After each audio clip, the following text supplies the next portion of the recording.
नमस्कार दोस्तों, मैं आपकी होस्ट मनदीप आपका स्वागत करती हूँ हमारे चैनल मन से मोक्ष में।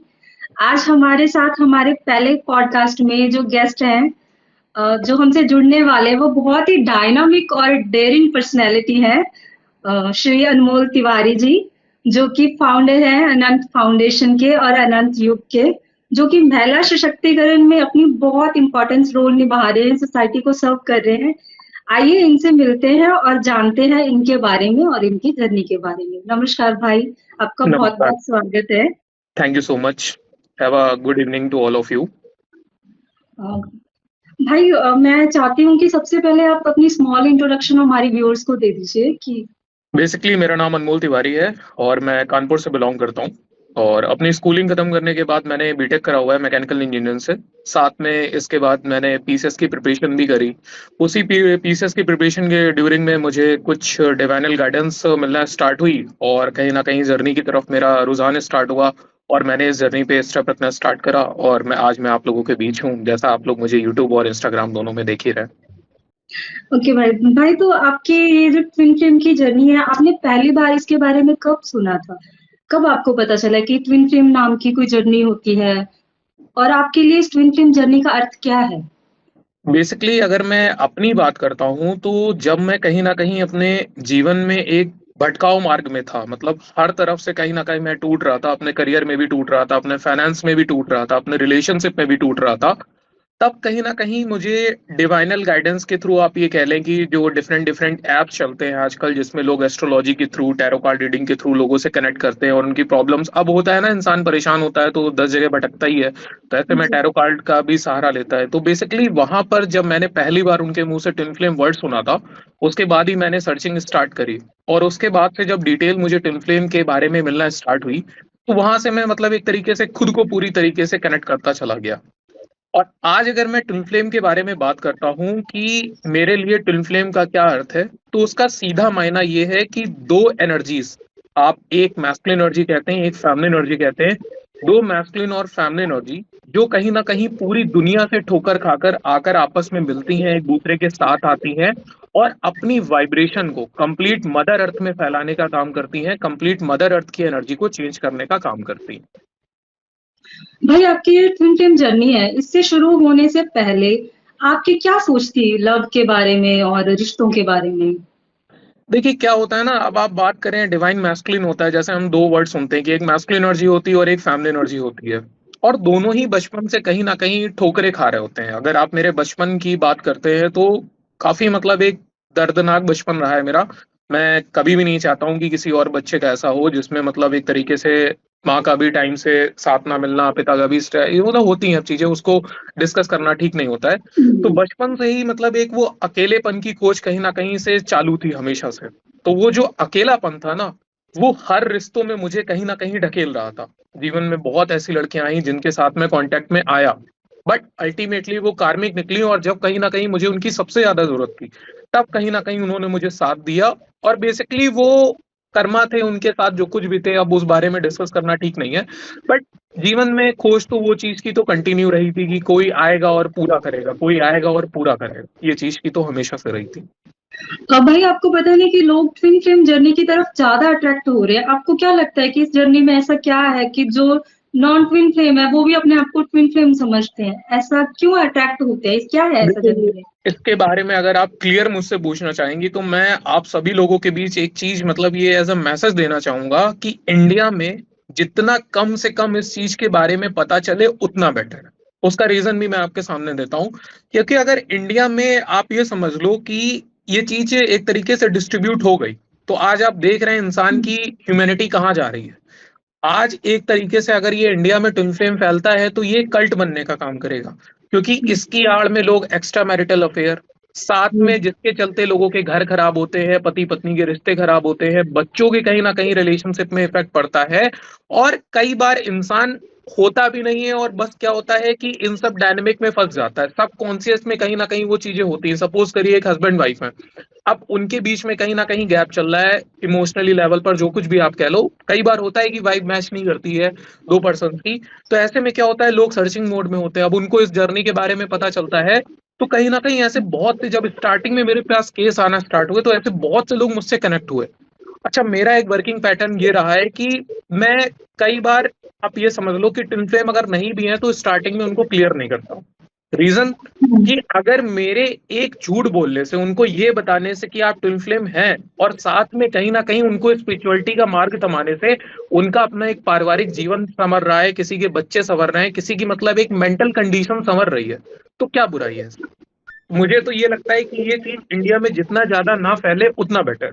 वरना आज आप ये देख रहे हो, अभी कम उम्र के एज ग्रुप के बच्चों के बीच में अगर ये जाने लगी तो कहीं ना कहीं आगे आने वाली जनरेशन को हम क्या इफेक्ट दिखाएंगे, लोगों को क्या मतलब एक एग्जाम्पल सेट करेंगे।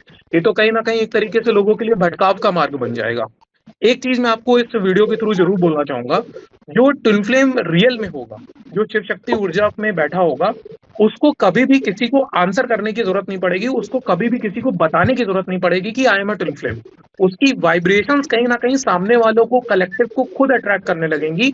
आप उसकी वाइब्रेशन से खुद अट्रैक्ट होने लगेंगे, लोग उससे बात करना चाहेंगे, लोगों की मतलब उसकी प्रेजेंस से लोगों के एक तरीके से कहीं ना कहीं कंफर्ट जोन क्रिएट होना स्टार्ट हो जाएगा, तो वो बताने की जरूरत नहीं पड़ती, वो खुद स्प्रेड होती है। और यही जो लोग हल्ला मचाते हैं, ये डेफिनेटली ट्विन फ्लेम नहीं है।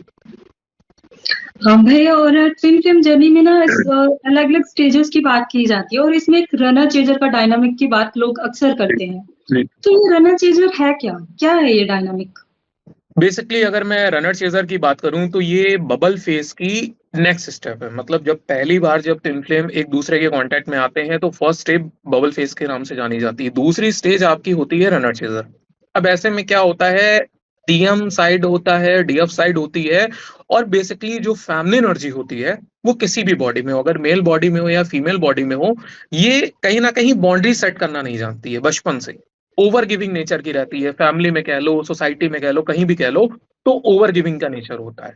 अब क्या होता है कि जब कांटेक्ट में दोनों लोग आते हैं तो ऐसे में फैमिली एनर्जी की ये एक्सपेक्टेशन होती है कि सामने वाले को मैं कितना ज्यादा से ज्यादा अपना प्यार लुटा दूं, मतलब जो कुछ मेरे पास है वो सामने वाले को मैं प्रोवाइड कर दूं। अब ऐसे में क्या होता है, मैस्कुलिन पार्ट जो होता है वो कहीं ना कहीं लोअर चक्रास पे ऑपरेट कर रहा होता है। फैमिली एनर्जी क्या करती है, अपने अपर चक्रास की एनर्जी को क्लियर कर देता हूँ आप लोगों को, फैमिली एनर्जी अपने अपर चक्रास के लिए जानी जाती है, मैस्कुलिन एनर्जी अपने लोअर चक्रास के लिए जानी जाती है। तो कहीं ना कहीं फैमिली एनर्जी अपने अपर चक्रास की, स्पेशली मैं बात करूं तो हार्ट चक्रा की एनर्जी को पूरा उठाकर सामने वाले पर्सन को प्रेजेंट कर देती है। अब एक एनर्जी पूरी तरीके से खाली हो गई और दूसरी एनर्जी पूरी तरीके से फिल हो गई। तो जो एनर्जी फिल हो गई उसके लिए तो 3D में सरवाइव करना और आसान हो गया। हार्ट चक्रा की एनर्जी है तो कोई भी उसकी तरफ अट्रैक्ट होगा, कुछ भी मतलब अचीव कर सकता है। आप करियर में कह लो, फाइनेंस में कह लो, रिलेशनशिप में कह लो, हर तरीके से वो इंसान फुलफिल हो गया। इधर एक इंसान खाली हो गया। तो यहाँ पर जो रनर चेजर का डायनेमिक क्रिएट होता है, वो एक इंसान पूरी एनर्जी को लेकर भाग रहा होता है और दूसरा वाला अपनी एनर्जी को वापस खींचने के लिए उसके पीछे भाग रहा होता है। बेसिकली ये रनर चेजर का कॉन्सेप्ट है। भाई ऐसा भी बोला जाता है कि ये जर्नी है वो आपके भीतर के जो इनसिक्योरिटीज होती हैं, आपके जो वुंड्स होते हैं, वो बचपन के हो चाहे इनर चाइल्ड वुंड्स बोलते हैं जिसको, उसको भी हाईलाइट करती है। तो कैसे करती है ये जर्नी, कैसे हेल्प करती है लोगों की तो हील सही में? बात है, अगर मैं इस जर्नी में सोल लेवल की बात करूं तो सोल कभी भी इम्प्योर नहीं होती है। अब क्या होता है कि जैसे मान लीजिए आप एक बॉडी फॉर्म में आते हैं, जब आप बॉडी फॉर्म में आते हैं तो बॉडी में सेंसर्स ऑपरेट करते हैं, ये आप सभी लोगों को मालूम है। अब जब एक सोल ने एक बॉडी को ग्रैब करा और वो इस 3D वर्ल्ड में आई, तो 3D वर्ल्ड में आप ये समझ लो एक बच्चा होता है वो पूरी तरीके से प्योर होता है, जैसे जैसे वो बड़ा होता है तो वैसे वैसे उसके अंदर गंदगी आना स्टार्ट होती है। यहाँ जिस गंदगी की मैं बात कर रहा हूँ वो झूठ बोलना स्टार्ट करता है, उसके अंदर हेट आती है, उसके अंदर एबेंडोनमेंट आता है, उसके अंदर इनसिक्योरिटी आती है, मतलब हर तरीके का एक तरीके की वो चीजें उसके अंदर जनरेट होना स्टार्ट होती हैं। ऐसे ही ट्विन फ्लेम भी होता है। आप ये समझ लो फैमिली एनर्जी हो या मैस्कुलिन एनर्जी हो, दोनों का बचपन बहुत दर्दनाक होता है। कई बार तो लोग फिजिकल अब्यूज तक की सामना करते हैं। तो ऐसे में क्या होता है, वो चीजें कहीं ना कहीं उनके अंदर दबने का काम होती है। मतलब जैसे मान लीजिए एक छोटे बच्चे के साथ आप हो, 6 या 7 साल के, उसके साथ कुछ ऐसी घटना हो रही है, वो अपनी चीजों को नहीं बता पा रहा है, एक्सप्लेन नहीं कर पा रहा है, तो आप ये समझ लो कि हार्ट चक्रा, थ्रोट चक्रा, ये सब तो ब्लॉक होगा, वो तो अलग चीज है।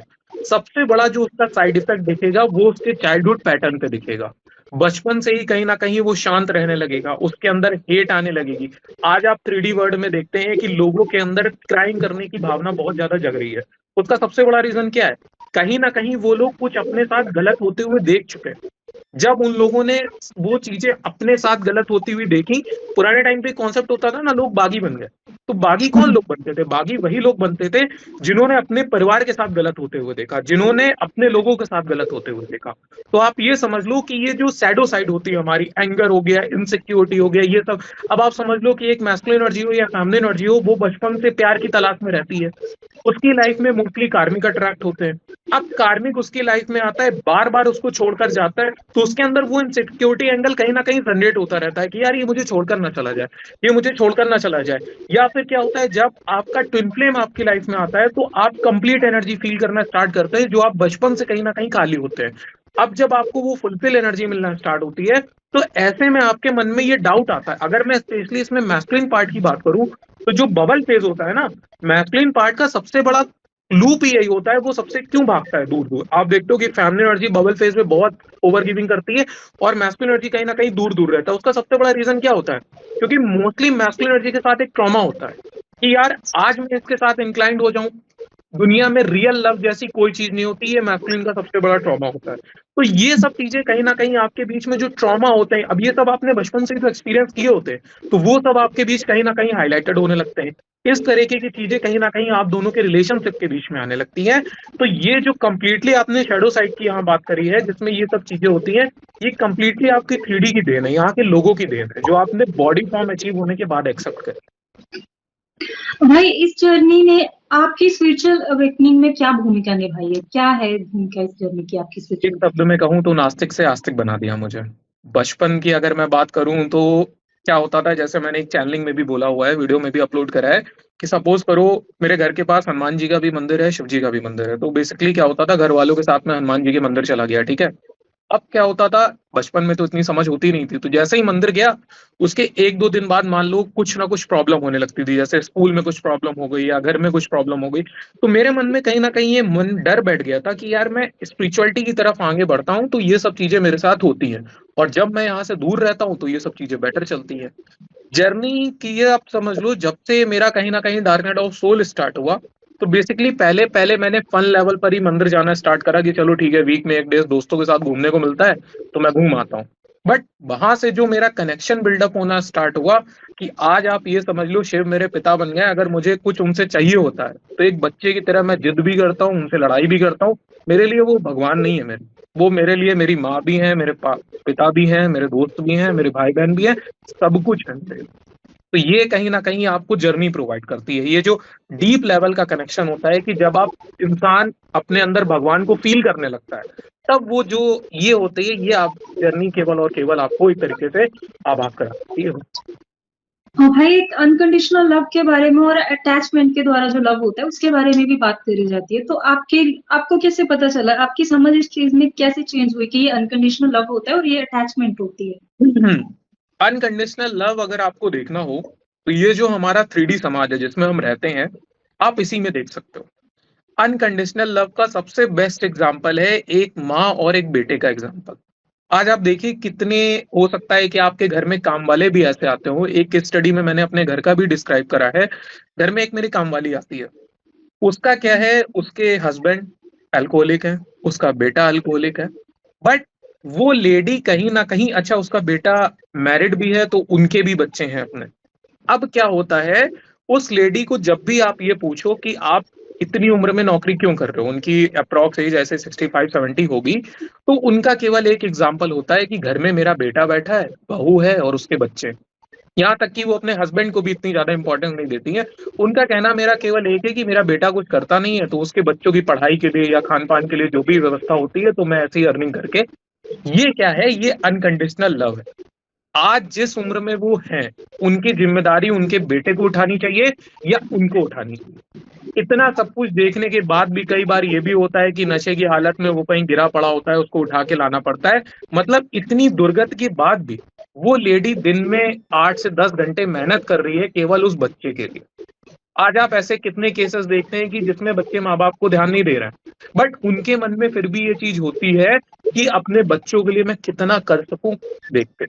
और वहीं अगर मैं कंडीशनल लव की बात करता हूं, तो आज के टाइम में जो आप लव मैरिज देखें या अरेंज मैरिज देखें, मतलब जो 3D लेवल के रिश्ते, आप सात वचन दिलाते हो शादी में उनको, इसके अलावा आज रोज आप अपने प्यार का इजहार करते हो लोगों के सामने, बट क्या है, जैसे ही लोगों को बेटर चॉइस मिलती है इंसान तुरंत मूव कर जाता है। आज के टाइम पे कितने ऐसे लोग होंगे जो अपने एक मतलब उसके लिए देख रहे हैं, आज आप क्राइम रेट देख रहे हैं, ये सब क्या है, ये कंडीशनल लव है। कंडीशन पूरी नहीं होती है, लोग क्राइम तक में उतर आते हैं, लोग एक दूसरे का मर्डर तक करने में उतर आते हैं। तो ये चीजें, ये डिफरेंस होता है। अनकंडीशनल लव का सबसे बेस्ट एग्जांपल आपके घर में ही प्रेजेंट है, आपकी माँ का एग्जांपल, इससे बेटर एग्जांपल कुछ दिया ही नहीं जा सकता है। भाई ट्विन फ्लेम जर्नी में इनर वर्क की बात करी जाती है कि inner work twin flame journey में बहुत इंपॉर्टेंट है, तो क्या है ये इनर वर्क? इनर वर्क को अगर मैं सिंपल लैंग्वेज में डिस्क्राइब करूं तो आपकी बॉडी में जो 7 चक्रास हैं, जो आप अपनी बॉडी में कहीं ना कहीं बचपन से ही लेकर चलते हैं, बट वो पूरी तरीके से बैलेंस नहीं होते हैं। 7 चक्रा में अगर मैं बात करूं तो रूट चक्रा, टैकल चक्रा, सोलर प्लेक्स चक्रा, हार्ट चक्रा, थ्रोट चक्रा, थर्ड आई चक्रा, क्राउन चक्रा, ये बेसिकली आपके 7 चक्रा होते हैं। जब आपका पार्टनर आपकी पूरी एनर्जी को लेकर चला जाता है तो जो आपको ये डायनेमिक समझ में आता है कि आप एनर्जी लेवल पर खाली हैं, तो वो आपके एनर्जी लेवल क्या खाली है, बेसिकली आपके ये जो चक्रास हैं बॉडी में, यही कहीं ना कहीं पूरी तरीके से ब्लैंक हो चुके होते हैं। तो जब आप इनर वर्क करना स्टार्ट करते हैं तो आप अपने उन चक्रास को एनर्जी देना स्टार्ट करते हैं। आप अपने एक एक चक्रा को बाय हीलिंग, हीलिंग क्या है, एक तरीके की एनर्जी है, पॉजिटिव वाइब्रेशन है, आपने अपने मेंटोर से ली है, वो पॉजिटिव वाइब्रेशन आप करना स्टार्ट करते हैं। अच्छा, एक चीज और होती है, एक डाउट मैं आप लोगों को और क्लियर कर देता हूँ। कुछ लोग समझते हैं कि स्पिरिचुअलिटी में सपोज करिए आप डेली पूजा पाठ कर रहे हैं तो वो आपका इनर वर्क है। असल में ऐसा नहीं होता। देखिए, आप एक चीज समझ लीजिए, आप सपोज करिए कि बहुत अच्छी जॉब कर रहे हैं, आप 1 लाख की जॉब कर रहे हैं, बट अगर आपको हेल्थ इश्यूज रहते हैं, आपको मंथली डॉक्टर के पास जाना पड़ता है और वो पूरी सैलरी आपकी कहीं ना कहीं खर्च हो जाती है, तो आपकी अल्टीमेट सेविंग तो जीरो बचती है ना। ऐसे ही क्या है, आप स्पिरिचुअलिटी में बहुत अच्छा कर रहे हो, बहुत बेटर कर रहे हो, डेली आप 2 घंटे पूजा करते हो, बट 3D में आप रहते हो, मल्टीपल सोल के कांटेक्ट में आते हो, आप लोगों के घर में ही 2 से 3 लोग प्रेजेंट होते हैं, अगर एक एवरेज लेकर चलूं मैं, तो उनके साथ भी तो आपकी एनर्जी मतलब एक तरीके की एक्सचेंज होती है। तो आपने एक तरफ से स्पिरिचुअलिटी से एनर्जी बनाई और दूसरी तरफ 3D लेवल पर बांट दी, तो अल्टीमेटली आपकी ग्रोथ का क्या हुआ? जब आप इनर वर्क में, जब आप चक्रास करने की स्टार्ट करते हो, जैसे अगर मैं एग्जांपल बात करूं सोलर प्लेक्स चक्र की, सोलर प्लेक्स चक्र आपकी बाउंड्रीज को सेट करना स्टार्ट करता है। तो आपको जब ये सब चीजें आप सेट करना स्टार्ट करते हो तो आपकी एनर्जी कहीं ना कहीं, आप स्पिरिचुअलिटी को भी लेकर चलते हो, साथ में प्रॉपर इनर वर्क को भी लेकर चलते हो, तब आपकी एनर्जी कहीं ना कहीं सेव होती है। इनकेस अगर आपकी 3D में रहते हुए एनर्जी डिस्ट्रीब्यूट भी हो रही है तो वहां पर आपकी इतनी एनर्जी सेव है कि उससे आप अपने लेवल की ग्रोथ कर सकते हो। इनर वर्क बेसिकली आप ये समझ लो केवल पर्सन को पाने के एस्पेक्ट में नहीं करा जाता है, इनर वर्क आपकी ओवरऑल कहीं ना कहीं क्लिनजिंग कराता है, आपकी एनर्जी को प्यूरिफाई कराता है और आपके रियल वर्जन को बाहर निकाल के लाता है। तो ये होता है आपके इनर वर्क का रोल इस जर्नी में। और जब तक आप इनर वर्क नहीं करते तब तक वो चीजें कहीं ना कहीं आपके अंदर डेवलप नहीं हो पाती। अभी जैसे मैंने एग्जांपल स्पिरिचुअलिटी का लिया, तो आप एक तरफ एनर्जी बनाते हो, दूसरी तरफ डिस्ट्रीब्यूट करते रहते हो, केवल यही लूप लाइफ टाइम कंटिन्यू रहता है, इसलिए आपकी लाइफ में इनर वर्क जरूरी होता है। भाई आपने देखा है ना कि लोग अक्सर खुद पर काम नहीं करते और अपने ट्विन फ्लेम की तरफ ज्यादा ध्यान देते हैं, तो ऐसा क्या चीज है कि लोग उसके पीछे भागते हैं? अभी मैंने आपसे थोड़ी देर पहले बताया ना कि एक पर्सन एनर्जी लेकर भाग गया और दूसरा पर्सन क्या कर रहा होता है, असल में असली रियलिटी में बताऊं आप लोगों को, तो पर्सन किसी पर्सन के पीछे नहीं भाग रहा होता है, पर्सन भाग रहा होता है अपनी एनर्जी के पीछे, और 3D लेवल से ऑपरेट कर रहा होता है, तो स्पिरिचुअलिटी में इतना ज्यादा बिलीव नहीं करता है। वो क्या समझता है कि ये मेरी एनर्जी लेकर भागा है तो इसी से मैं एनर्जी को रिसीव कर लूं। आप ये देखो ना, रनर चेजर जो फेज होता है उसमें फैमिली एनर्जी की एक्सपेक्टेशन क्या होती है, पार्टनर एक बार मेरे से बात कर ले, उसको आप ये पूछो कि खाना खाओगे या पार्टनर से बात करोगे, तो वो खाना चूज नहीं करेगी, वो पार्टनर से बात करना चूज करेगी। क्यों? क्योंकि जब पार्टनर आपका बात करेगा तो आपके हार्ट चक्र में एनर्जी वापस से आपको रिटर्न रिसीव होगी। तो यहाँ पर लोग जो रनर चेजर में फंसे हुए हैं वो इसीलिए फंसे हुए हैं क्योंकि ये लोग सेल्फ से अवेयर नहीं हो पा रहे। इन लोगों को लगता है कि पार्टनर भाग रहा है और मैं उसको कहीं ना कहीं कांटेक्ट करके अपनी एनर्जी को रिसीव कर लूं। तो यहाँ पर लोग गलती ये करते हैं कि मतलब होता है ना डिपेंडेंसी, जो हमें 3D लेवल की सिखाता है, अटैचमेंट, ये सब चीजें कहीं ना कहीं आपको फंसा कर रखती हैं। और इसमें महान है हमारे टैरो रीडर, जो क्या करते हैं कि और आपको कहीं ना कहीं डिपेंडेंसी प्रोवाइड करने का काम करते हैं कि आप वेटिंग जोन में रहिए, आप चेजिंग जोन में रहिए, आपका पार्टनर आपको इतने दिन में कांटेक्ट कर लेगा, इतने दिन में कॉल मैसेज कर लेगा। भाई आप लोगों से एक सवाल पूछता हूँ, आप लोग क्लियरिटी में लोगों को क्यों नहीं बताते हो? आप क्यों नहीं समझाते हो लोगों को कि अपनी इंडिपेंडेंट लेवल पर खड़े होना स्टार्ट हो, आप अपनी खुद की अपनी एनर्जी क्रिएट करो? आप क्यों मतलब एक तरीके से हो? और रनर चेजर फेज तो आपका होगा ही होगा, क्योंकि यही तो आप करते आए हो, आप दूसरों पे डिपेंड होते आए हो। पार्टनर सबसे पहले आपकी एनर्जी लेकर इसीलिए भागता है कि अपनी एनर्जी को खुद क्रिएट करो, दूसरे की एक्सपेक्टेशन में मत रहो, क्योंकि आपका दूसरे से एक्सपेक्ट करना ही आपकी हार्ट का नेचर बनता है। आप लोगों को लगता है कि 3D लेवल का पर्सन आपको एनर्जी दे सकता है, बट हमेशा आप लोग अपनी एनर्जी को 3D पे लुटा रहे होते हो। कभी भी 3D में कोई आपको एनर्जी देने के कैपेबल नहीं होता। तो ये जो रनर चेजर होता है, ये बेसिकली ये सिखाता है कि आप अपनी कंटिन्यू एनर्जी को बनाओ और उसको सोल पर्पज में परफॉर्म करने में हेल्प करो।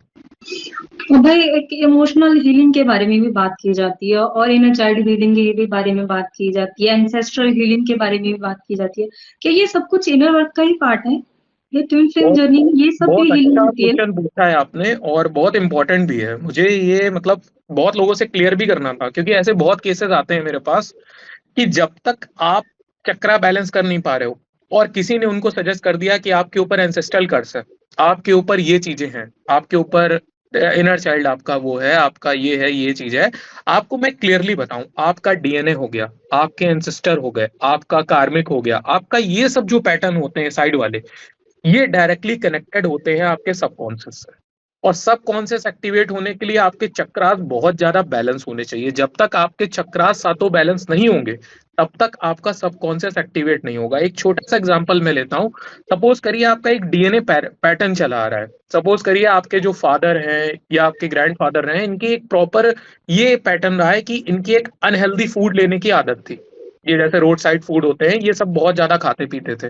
अब क्या होता है, जिसकी वजह से इनको साइड इफेक्ट देखने को मिलते थे, इनको स्टमक रिलेटेड इश्यूज कहीं ना कहीं देखने को मिले, और इनसे ही इनकी डेथ हुई। तो ये आपका एक पैटर्न बन गया कि जब से आपके फादर या ग्रैंडफादर रहे, तो उनको लाइफ टाइम कहीं ना कहीं स्टमक से रिलेटेड उन्होंने इश्यूज झेले, और लास्ट में वही ऐसा उनका एक मतलब वो बन गया कि जिससे उनकी डेथ हो गई। अब ये पैटर्न कहीं ना कहीं आपके अंदर आया। तो ये समझ डेवलप करने के लिए आपका सबकॉन्शियस एक्टिव तो होना चाहिए। ये आप आइडेंटिफाई तो कर पाओ कि आपके डीएनए का पैटर्न का लूप क्या है। या सपोज करिए आपके एंसेस्टर रहे, उन्होंने किसी देवी देवता का अपमान करा या कुछ भी करा। कई बार होता है कि गलती से कुछ हो जाता है, तो आपके ऊपर एंसेस्ट्रल कर्स लग जाता है, लोगों के एंसेस्टर को श्राप मिल जाता है। तो वो आइडेंटिफाई करने के लिए आपको सबकॉन्शियस भी तो एक्टिवेट होना चाहिए। अगर आपके चक्रासी में बैलेंस है, तो आप खुद ही में बैलेंस हो। कहीं आपको एंग्जाइटी होगी, कहीं आप ओवर गिविंग करोगे, कहीं आपको इम्पेशंस हो गए, इन्हीं सब चीजों से फ्रस्ट्रेट होते रहोगे। तो जब तक आप सबकॉन्शियस बैलेंस नहीं करोगे, तब तक आप उस चीज को हील करने के लिए कैपेबल कैसे हो? लोग बोलते हैं कि 3 दिन की हीलिंग कर लो, आप बैलेंस कर लोगे। कभी नहीं बैलेंस कर सकते हो। सपोज करिए आपके फादर एक्शन ओरिएंटेड नहीं थे, फैमिली एनर्जी के साथ ऑपरेट करा, आप उस पैटर्न को कैसे तोड़ोगे? आप एक्शन ओरिएंटेड बन के दिखाओगे, जहां पर आपको नीड है वहां पर आप वो चीजें करके दिखाओगे। आपको एक छोटा अपना एग्जांपल देता हूँ। बेसिकली मेरी जो फैमिली पैटर्न रहा है वो गवर्नमेंट जॉब का रहा है। तो बचपन से ही एक एम दिखाया गया कि तुमको बेटा गवर्नमेंट जॉब करनी है। बट कहीं ना कहीं ये चीज तो बचपन से ही समझ में आती थी कि मैं इस पैटर्न पे नहीं चलूंगा। तो जब तक अवेकनिंग नहीं हुई, जब तक बैलेंसिंग नहीं आई, तब तक मैं भी उनके साथ कहीं ना कहीं उसी थॉट प्रोसेस से जनरेट हो रहा था कि चलो ठीक है मैं जॉब करूंगा। और आपने जैसा अभी सुना भी कि पीसीएस की प्रिपरेशन कर रहा था। बट जैसे जैसे पीसीएस की प्रिपरेशन की ड्यूरेशन मेरे अंदर अवेकनिंग आई, तो मेरे अंदर ये थॉट कहीं ना कहीं जनरेट होने लगा कि ये सेट लीग में मैं क्यों करूं। और कहीं ना कहीं ये मेरे लिए था भी नहीं, तभी बार बार मैंने कहीं ना कहीं जॉब छोड़ी भी। अब जब क्या हुआ, सबकॉन्शियस मेरा एक्टिवेट हुआ, तब कहीं ना कहीं मैं अपने आप को इस चीज की एक्सेप्टेंस में लेकर आया कि मैं इस चीज को करने के लिए नहीं बनाऊं। मेरे लिए ये चीज नहीं है। आप ये समझो, अगर मेरे फादर मदर गवर्नमेंट जॉब कर रहे हैं, तो जरूरी नहीं है मैं उस चीज के लिए बनाऊं, मैं भी गवर्नमेंट जॉब करूं। तो ये जो समझ डेवलप हुई, ये जो डीएनए पैटर्न मैंने ब्रेक करा, ये कहाँ से करा? अपने सबकॉन्शियस से ही तो करा। अगर मैं सबकॉन्शियस से ही नहीं बिल्डअप होता, मैं यही में लगा रहता कि मान लीजिए मदर फादर मेरे गवर्नमेंट जॉब कर रहे हैं तो मुझे भी करनी है, तो फिर ऐसे तो मैं लोग कभी तोड़ ही नहीं पाता। तो वही चीजें आप लोगों के लिए भी, आपका डीएनए पैटर्न हो, आपके इनर चाइल्ड हो, ये जो कुछ भी हो, ये सब कहीं ना कहीं आपके सबकॉन्शियस से डायरेक्टली कनेक्टेड होते हैं। तो फर्स्ट स्टेप आपको ये फॉलो करनी होती है कि अपने चक्रास को बैलेंस में लेकर आइए। उसके बाद आप डीएनए, इनर चाइल्ड, ये सब चीजें देखना स्टार्ट करिए। जितने भी लोग कनेक्टेड है आज इनर वर्क कर रहे हैं, किसी को भी मैं फर्स्ट स्टेप में कभी भी ये सब चीजें सजेस्ट नहीं करता हूँ। फर्स्ट स्टेप केवल इस चीज की रहती है कि आपको फर्स्ट ऑफ ऑल अपने चक्रास बैलेंस करने हैं। जैसे जैसे आपके अंदर चक्रास बैलेंस होते जाते हैं, सब कॉन्शियस आपका एक्टिवेट होता जाता है, वैसे वैसे हम आपको नेक्स्ट स्टेप पे फॉरवर्ड करते जाते हैं। भाई क्या कुछ ऐसे साइन और सिम्टम्स भी होते हैं कि जिसे देखकर कोई इंसान ये समझ सकता है कि उसको हीलिंग की आवश्यकता है? क्योंकि लोग लाइफ में सफर कर रहे होते हैं पर वो एक्सेप्टेंस में नहीं आते कि मुझे हीलिंग की आवश्यकता है। डेफिनेटली, अगर कोई इंसान, जैसे आप ये समझ लीजिए, आज मैं एग्जांपल लेता हूँ सबसे ज्यादा थायराइड का। मोस्टली लोग थायराइड में आप देखते हो कि कहीं ना कहीं सफर कर रहे होते हैं, और ये एक आजकल कॉमन लाइफ की बहुत ज्यादा प्रॉब्लम बन गई है। लोग थायराइड से बहुत ज्यादा सफर कर रहे हैं। बट थायराइड आपका कहाँ से कनेक्टेड है? थायराइड आपका कनेक्टेड है डायरेक्ट थ्रोट चक्रा से। बचपन से कोई इंसान सपोज करिए सफर कर रहा है, वो अपनी बातें खुलकर नहीं रख पा रहा है, पेरेंट्स के साथ भी उसका ऐसा बिहेवियर रहा कि उसने अपनी बातों को खुलकर नहीं रखा, अपनी इमोशंस को एक्सप्लेन नहीं करा, अपने अंदर के गिल्ट जो कुछ भी है उसको बाहर नहीं निकाला। रिजल्ट क्या हुआ? कहीं ना कहीं आपका धीरे धीरे हार्ट चक्रा ब्लॉक्ड होता गया, आपका थ्रोट चक्रा ब्लॉक्ड होता गया। तो ये जो आपकी बॉडी के अंदर कलेक्शन है, यही तो आपके थायराइड को जन्म दे रहा है। तो यहाँ पर उस इंसान को एक्चुअल, अब ये 3D लोग क्या करते हैं, दवा के पीछे भागते हैं और ना जाने अपना लाखों रुपया उड़ा देते हैं। यहाँ पर डायरेक्ट उस इंसान को हीलिंग की जरूरत होती है। उस इंसान को सबसे ज्यादा इस चीज की जरूरत होती है कि वो अपने अंदर की चीजों को बाहर निकाले। जितना ज्यादा वो अपने अंदर की चीजों को बाहर निकालता है, उतनी ज्यादा उसकी वो चीजें ऑटोमेटिक रिजॉल्व होने लगती हैं बिना किसी दवा के। अब ये जो अंदर की चीजें बाहर होती हैं, ये रिप्रेजेंटेशन कराने वाली कौन चीज होती है? ये आपकी होती है हीलिंग। बहुत से ऐसे केसेस कनेक्टेड हुए जिसमें लोग थायराइड से सफर कर रहे थे, 1 महीने के अंदर कहीं ना कहीं उनको रिलीफ मिलने का काम हुआ, क्योंकि उन्होंने एक तरफ तो थ्रोट चक्रा हीलिंग करी, हार्ट चक्रा हीलिंग करी, और दूसरी तरफ जर्नलिंग का सहारा लिया। तो ये होती है कुछ नेचुरल बॉडी की टेंडेंसी जो आपको शो करती हैं। यहाँ पर आपको इसकी मतलब एक तरीके से ये नहीं, हीलिंग की जरूरत है। आज आप कॉर्पोरेट सेक्टर को देकर देखिए, इंसान को सैलरी के नाम पे लेबर बना के रख दिया गया। उन लोगों को सबसे ज्यादा किस चीज की जरूरत है?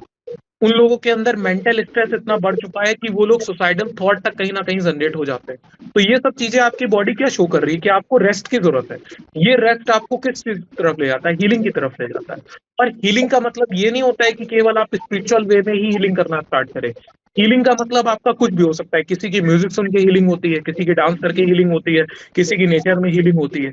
ये होता है, ये कुछ बॉडी सिम्टम होते हैं जो दिखाते हैं कि आपकी बॉडी को हीलिंग की नीड है। भाई ट्विन फ्लेम जर्नी में ट्विन फ्लेम मिररिंग की बात की जाती है। ये ट्विन फ्लेम मिररिंग कैसे होती है? जो कहते हैं कि आपका डीएम आपके अनहील्ड वुंड को आपके सामने लेके आता है, तो वो कैसे मिररिंग करता है?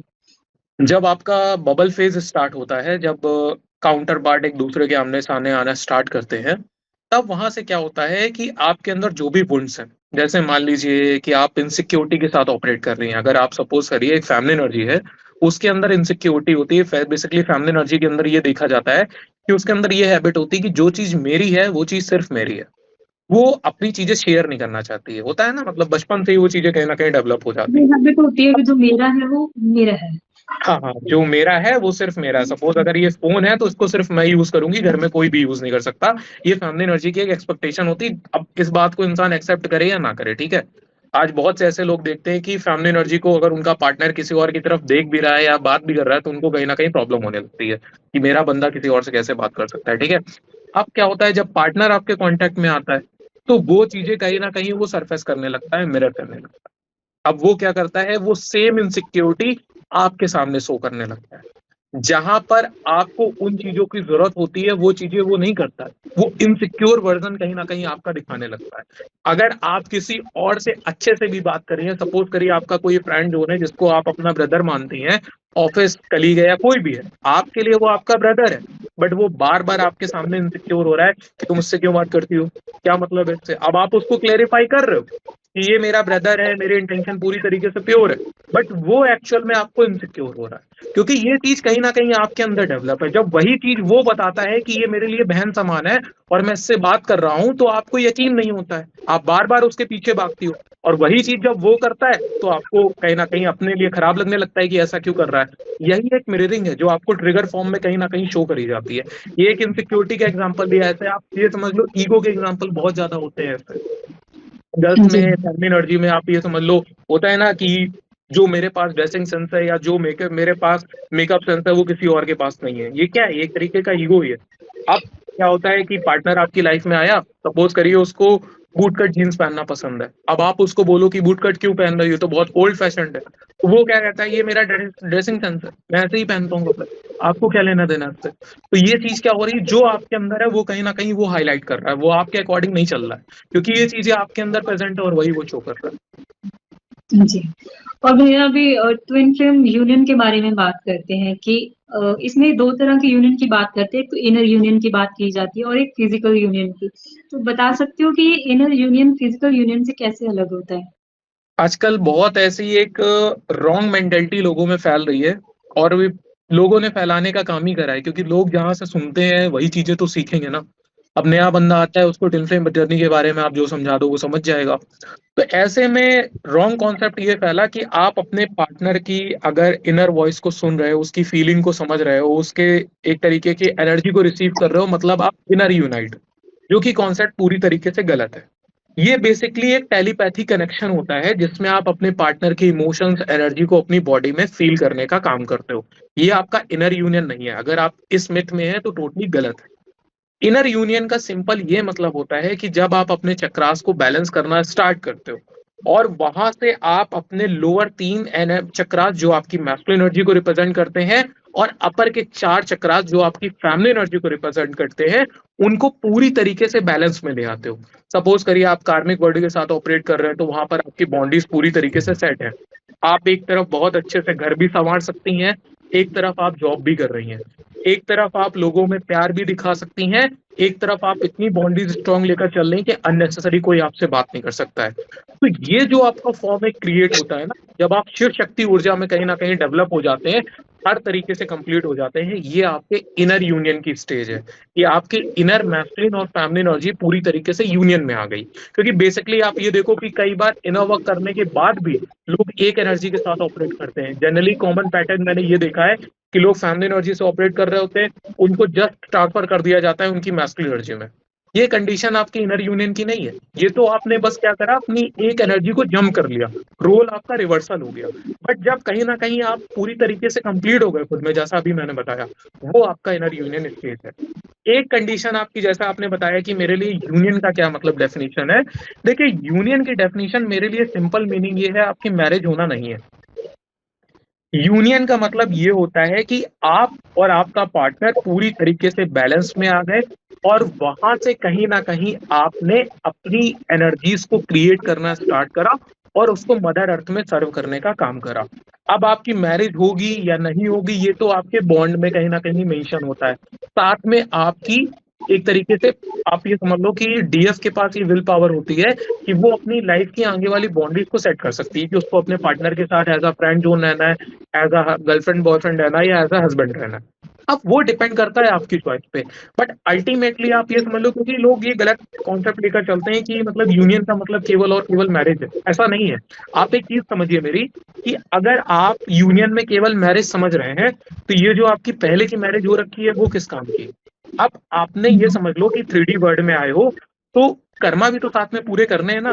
अगर आपने किसी से मैरिज करी है या कुछ है, तो वो आपका कर्मा ही तो है। आपने दोनों चीजें एक साथ करने का 3D वर्ल्ड में कहीं ना कहीं अपने माइंड में सेट करा था, कि एक तरफ आप अपनी हायर वाइब्रेशन से मदर अर्थ को हील करने का काम करोगे, और दूसरी तरफ से आप कर्मा पूरा करने का काम करोगे। तो जो आप मैरिज में है वो आपका कर्मा पूरा हो रहा है, और जो आप सोल पर्पस करके लोगों में एनर्जी डिस्ट्रीब्यूट कर रहे हो, वो आपका सोल पर्पस है। कई बार ऐसा भी होता है कि लास्ट बर्थ में आपका डीएम और डीएफ मैरिज हो चुके होते हैं, तो ऐसे में क्या होता है, वो केवल और केवल साथ में आते हैं, और अपनी हायर वाइब्रेशन से लोगों को हेल्प करने का काम करते हैं, मदर अर्थ को हील करने का काम करते हैं। तो यूनियन का मतलब केवल और केवल कभी भी आप मैरिज लेकर ना चले। और एक जो कॉन्सेप्ट है कि ट्विन फ्लेम जर्नी में मैरिज होती ही नहीं है, ये भी पूरी तरीके से कॉन्सेप्ट गलत है। क्योंकि आज मैं आप लोगों से पूछना चाहता हूँ, इवन मेंटोर्स तक में कितने मेंटोर्स ट्विन फ्लेम ऐसे हैं जो यूनियन में है अपने पार्टनर के साथ मैरिड वगैरह, ये बताइए। अब एक कहावत है ना, बंदर क्या जाने अदरक का स्वाद। तो जिसने जो चीज खाई नहीं, जिसने यूनियन को ग्रैब ही नहीं करा, वो कभी आपको कैसे सिखा सकता है कि यूनियन को अपने अचीव करो। सपोज करो वो सोलमेट के साथ मैरिड है, तो वो तो आपको लाइफ टाइम यही सिखाएगा ना कि आप सोलमेट को चूज करिए, और लाइफ टाइम अपनी एनर्जी को बर्बाद करते रहिए। तो आपके पार्टनर का यूनियन में, मतलब आपका जो मेंटोर है उसका यूनियन में होना बहुत जरूरी है फर्स्ट ऑफ ऑल, तभी वो चीज आपको सिखा पाएगा। ये चीज आप थोड़ा ध्यान रखें। और मन में अगर आपके ये मिथ है कि ट्विन फ्लेम जर्नी में यूनियन में मैरिज नहीं होती है, आप लोग थोड़ा टाइम वेट करें, आपके सामने लाइव एग्जांपल प्रेजेंट करा जाएगा कि ट्विन फ्लेम मैरिज होती है या नहीं होती। बस आप लोग थोड़ा वेट और करें। भाई जब कोई इंसान यूनियन में आता है, क्या वो उसमें कुछ साइन और सिम्टम भी देखने को मिलते हैं जो उसके अंदर देखने को मिलते हैं? बाहर तो हम फिजिकल यूनियन मान लेंगे कि मैरिज हो गई, इंटरनल क्या सिम्टम्स देखने को मिलते हैं कि इंसान जान सके कि मैं अपनी यूनियन को अचीव कर रहा हूँ इंटरनली? ये जो आप बात कर रही हैं, ये इनर मैस्कुलिन और फेमिनिन एनर्जी की बात कर रही हैं या पार्टनर के जो आउटर वर्ल्ड में आप पार्टनर देखती हैं उसकी? इनर एनर्जी की, डीएम और डीएफ एनर्जी की। अभी जैसा मैंने आपको बताया ना, कि एक तरफ आप घर को भी संभाल रही हैं, एक तरफ आप जॉब भी कर रही हैं, एक तरफ आप लोगों के साथ प्यार से भी ऑपरेट कर रही हैं, और दूसरी तरफ अगर आपसे कोई गलत कर रहा है तो आप उसको मुंह तोड़ जवाब देने की ताकत भी रखती हैं, आपकी बॉन्डीज भी इतनी स्ट्रांग है। तो जब आप मैस्कुलिन और फेमिनिन दोनों पार्ट को एक साथ लेकर चलना स्टार्ट कर दें, आप समझ लीजिए कि आप अपने इनर यूनियन को एक्सपीरियंस कर रही हैं, उस चीज को कहीं ना कहीं अप्लाई कर पा रही हैं अपनी लाइफ में। मतलब आप ये समझ लीजिए कि आप दोनों एनर्जीज के साथ ऑपरेट करना सीख चुकी हैं। आप एक बच्चे के साथ कनेक्ट कर रही हैं तो आप उसको प्यार से ऑपरेट कर रही हैं। अगर आप एक कार्मिक के साथ ऑपरेट कर रही हैं जो आपको ट्रिगर कर रहा है, तो वहां पर आप उसको बराबर से जवाब देने की ताकत रखती हैं। क्योंकि आप एक बात याद रख लो, कार्मिक केवल और केवल आपको तब तक दबा सकते हैं जब तक आप अपनी फुल फॉर्म में नहीं है। एक बार मैस्कुलिन एनर्जी या फेमिनिन एनर्जी अपनी फुल फॉर्म में आ जाती है तो वो केवल और केवल एक के सामने सिर झुकाती है, और वो होता है उनका ईश्वर। दूसरा कोई भी नहीं होता है। आप अच्छे से प्रेजेंट करेंगे, वो आपको अच्छे से ट्रीट करेंगे।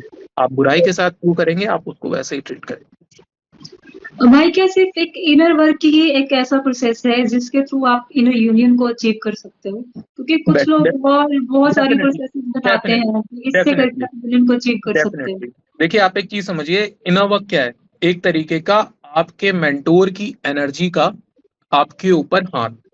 सपोज करिए कि एक पेशेंट है, वहां पर क्या होता है कि उसको ऑक्सीजन लेवल उसका बहुत डाउन है, पल्स रेट उसका बहुत डाउन है। तो डॉक्टर क्या करते हैं, उसको ऑक्सीजन अप्लाई करते हैं, नहीं होता है कवर तो वेंटिलेटर तक में ले जाते हैं। तो ये आप क्या करते हैं कि आउटर लेवल से आउटर रिसोर्सेज का यूज करके उसकी बैलेंसिंग कर रहे हैं कहीं ना कहीं। अभी जैसा मैंने आपको बताया कि अब सपोज करिए कि आप इनर वर्क नहीं कर रही, केवल स्पिरिचुअलिटी का सहारा ले रही, आपके ऊपर किसी मेंटोर का एक तरीके से वो नहीं है कि उसकी एनर्जी आपके साथ कनेक्टेड है। तो वैसे में आप एक तरफ एनर्जी बनाएंगी और दूसरी तरफ 3D वर्ल्ड में डिस्ट्रीब्यूट करती जाएंगी। तो आपकी अपनी सेल्फ ग्रोथ का क्या? इसीलिए तो मैंने कहा कि इनर वर्क के साथ साथ आपके मेंटोर का रियल ट्विन फ्लेम होना बहुत इंपॉर्टेंट है। उसकी एनर्जीज का इंपॉर्टेंट होना बहुत है कि वो आपसे हायर वाइब्रेशन का हो। क्योंकि बहुत से केस ऐसे होते हैं कि कहने को तो वो मेंटोर है, उल्टा वो आपकी एनर्जी खा रहा होता है और आपको और ड्रेन कर रहा होता है। आप जब जब उससे कनेक्ट करती हैं तो आपको ये लगता है कि मैं इसके पास क्यों गई, मैंने इससे बात क्यों करी। आंसर तो आप भूल जाओ।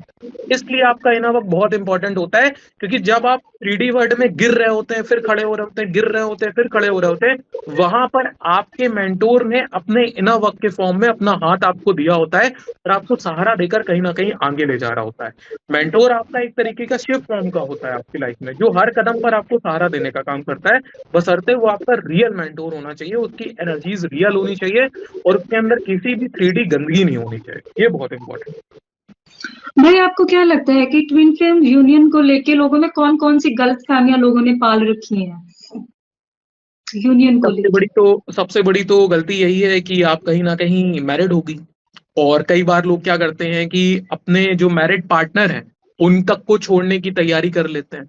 अब मान लीजिए इन केस वो आपका रियल ट्विन फ्लेम नहीं निकलता है, आपकी ये लाइफ बर्बाद हुई, जो आपकी मैरिड लाइफ बर्बाद हो रही थी। साथ में क्या है, कहीं ना कहीं आप अगर मान लीजिए कि किसी को हस्बैंड को छोड़ना है या किसी को वाइफ को छोड़ना है, तो ऐसे में आप 3D वर्ल्ड में कर्मा पूरा करने आए थे। तो जो आपका कर्मा पेंडिंग रह गया वो क्या, आपको दोबारा से बाय बर्थ लेकर आना पड़ेगा और उस कर्मा को पूरा करना पड़ेगा। क्योंकि जब तक आप ये समझ लीजिए अपना कर्मा पूरा नहीं करते हैं, तब तक आपकी मोक्ष की प्राप्ति नहीं होती है। इस ट्विन फ्लेम जर्नी का अंतिम लक्ष्य होता है मोक्ष। और उसमें क्या होता है, आप दोनों की सोच, जैसे वो बचपन में हम लोग ड्राइंग कॉपी यूज करते थे ना, उसके बीच में वो थिन लाइन वाला पेपर होता था, उस तरीके की कहीं ना कहीं पूरी तरीके से सोल का प्योर फॉर्म होना चाहिए, जिसमें कोई कर्मा ना हो, कोई शैडो साइड ना हो, कुछ ना हो। अब यहाँ पर लोगों ने क्या कर रखा है कि ट्विन फ्लेम को यूनियन का मतलब केवल और केवल मैरिज बना रखा है, जिसकी वजह से ना जाने कितने और कर्मा क्रिएट कर लेते हैं। वो गलत हो जाता है पूरी तरीके से उनके साथ। भाई जो लोग ट्विन फ्लेम सेपरेशन से अभी गुजर रहे हैं उनके लिए अगर आपको कोई मैसेज देना होगा तो आप क्या दोगे? केवल और केवल एक मैसेज कि आप अपनी हर चीजों को छोड़कर, अपना रोना धोना छोड़कर, अपने इमोशनल एंगल को छोड़कर केवल और केवल आज से इनर वर्क में लग जाइए। 1 महीने केवल और केवल अपनी एनर्जी को आइसोलेट करिए। इनर वर्क आपको हर वो चीज प्रोवाइड करेगा जो आप कहीं ना कहीं लाइफ में एक्सपेक्ट करते हो। एक चीज समझ लो, डिवाइन मैस्कुलिन हो या डिवाइन फेमिनिन हो, वो अपनी लाइफ में किसी भी चीज को चेज नहीं करता है या नहीं करती, वो हर चीज को अट्रैक्ट करने की पावर रखता है। तो आज आप जिसके पीछे भाग रहे हो, कल वो आपकी तरफ खुद भागेगा। बट आप एक बार अपनी रियल पावर में आना तो स्टार्ट करो। भाई जो अभी जर्नी के बिगनिंग में है, उनके लिए आप क्या मैसेज देना चाहोगे? केवल और बिल्कुल। केवल एक मैसेज कि जितनी जल्दी आप अलर्ट जोन में आ जाएंगे, जितनी जल्दी पार्टनर के पीछे भागना बंद के स्टार्ट कर देंगे, उतनी जल्दी आप ठीक हो जाएंगे कहीं ना कहीं। वरना तो आप लोग वो फेस तो है ही। देखो, कहीं ऐसी कसम नहीं खाई है कि हमें इन पार्ट से होकर गुजरना है। अगर आपको स्टार्टिंग से पता चल रहा है तो बहुत बढ़िया, आप उस चीज को जल्दी जल्दी हील करते जाइए, आगे जर्नी में आगे बढ़ते जाइए। क्या आपको 3 से 4 घंटे रोना और डेली आपको 3-4 महीने बर्बाद करना? आप एक दिन रो धो के खत्म करो, पता है ना, वो करोगे, पार्टनर कहीं जाने वाला नहीं, वापस आ ही जाएगा।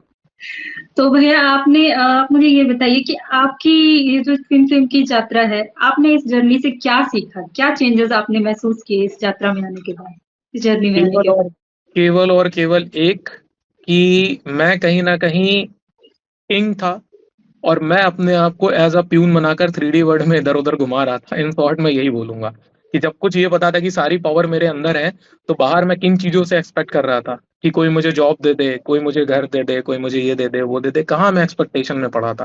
भाई सब कुछ मेरे अंदर ही था, सारी अट्रैक्शन पावर मेरे अंदर थी। तो मैं किन लोगों के पीछे भाग रहा था? इन 3D लोगों के पीछे, जो मेरी एनर्जी को वेस्ट कर रहे थे और बाद में मुझे ही ताना दे रहे थे।